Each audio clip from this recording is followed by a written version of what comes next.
अवधूत चिंतन श्री गुरुदेव दत्त श्री स्वामी समर्थ. आज दिवाळी पाडव्यानिमित्त सगळ्यांना खूप खूप हार्दिक शुभेच्छा. आणि दिवाळीच्या पाडव्याच्या नंतर आपल्याला येते ती भाऊबीज, कार्तिक द्वितीयाच्या दिवशी. आणि भाऊबीजीला एमद्वितीया या नावाने पण संबोधले जाते. तर भाऊबीजीला एमद्वितीया असे का बरे म्हणतात हे जाणून घेण्यापूर्वी माझ्या सगळ्या बहीण भावांना खूप खूप खूप भाऊबीजीच्या हार्दिक शुभेच्छा. तर उद्या आहे भाऊबीज. भाऊबीज सण का साजरा केला जातो तर हे आपण जाणून घेऊया. तर भाऊबीज हा सण साजरा करण्याच्या मागचा एक खूप मोठी आख्यायिका आहे. तर ही आपण थोडक्यामध्ये समजून घेऊया. तर यमुना आणि यमराज हे दोघं जण बहीण भाऊ सूर्य देवाचे अपत्य आहेत. तर सूर्यदेव, आपल्याला सूर्यदेव तर सगळ्यांनाच माहीत आहे, त्यांचे अपत्य यमराज आणि यमुना. तर यमुनाचं लग्न झालं, ती सासरी निघून गेली आणि तिला खूप भावाची आपल्या सासरी निघून गेल्याच्या नंतर आठवण येते. तर प्रत्येक बहिणीला जेव्हा सासरी जाते तर सगळ्यात जास्त भावाची आठवण येत असते, कारण ते लहानपणापासून खेळलेले, बागडलेले, एकमेकासोबत राहिलेले, भांडणं केलेले असतात म्हणून. तर जेव्हा ती तिला खूप आठवण यायची.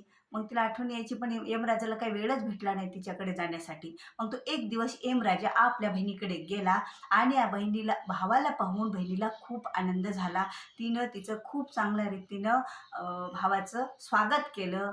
भावाला पंचपक्वान्नाचा नैवेद्य केला. आता प्रत्येक बहिणीला भाऊ खूप दिवसाच्या आल्याच्यानंतर खूप आनंद झालेला असतो. यमुनेला पण तसाच आनंद झाला आणि तिनं आपल्या भावासाठी पंचपक्वान्नाचं ताट तयार केलं. जेवण झाल्याच्या नंतर भावाचं औक्षण केलं, गप्पा गोष्टी केल्या खूप दिवसानंतर भेटल्याच्या नंतर. आणि त्या दिवशी मग यमराजाला बहिणीला भेटून खूप आनंद झाला. मग यमराज जेव्हा आपल्या घराकडे परत यायला निघाला, तेव्हा तो बहिणीला की एखादं तू वरदान माग, मी आज खूप खुश झालेला आहे. पूर्वी म्हणजे देवही खुश झाले नाही तर वरदान द्यायचे आणि मागायला सांगायचे.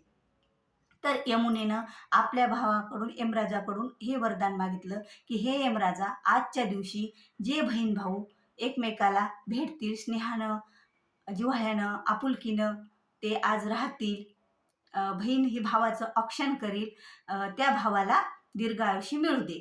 तर यमराजानं आपल्या बहिणीला तथास्तु म्हणून वर दिला. तर त्या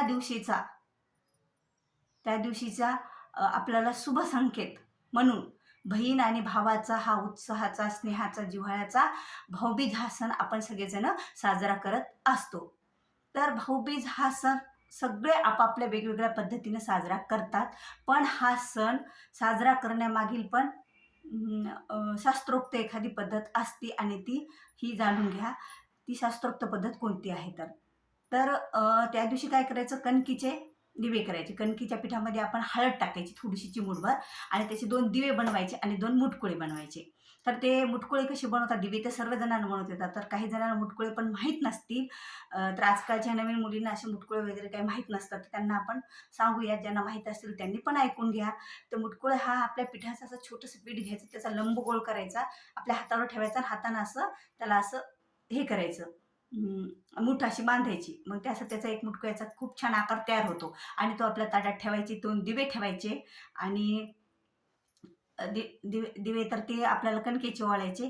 त्याच्यानंतर एक सोन्याची वस्तू ठेवायची आणि भावाला गोड जेवण्यासाठी काहीतरी खायला ठेवायचं त्याच्यामध्ये. आणि एक नारळ आणि एक करदुडा पण घ्यायचा, आपल्याला भावाला भेटवस्तू स्वरूपात औक्षण झाल्याच्या नंतर, ओवाळणं झाल्याच्या नंतर द्यायसाठी. तर बरं, कल्पवृक्षाचं फळ काय आहे, नारळ आहे.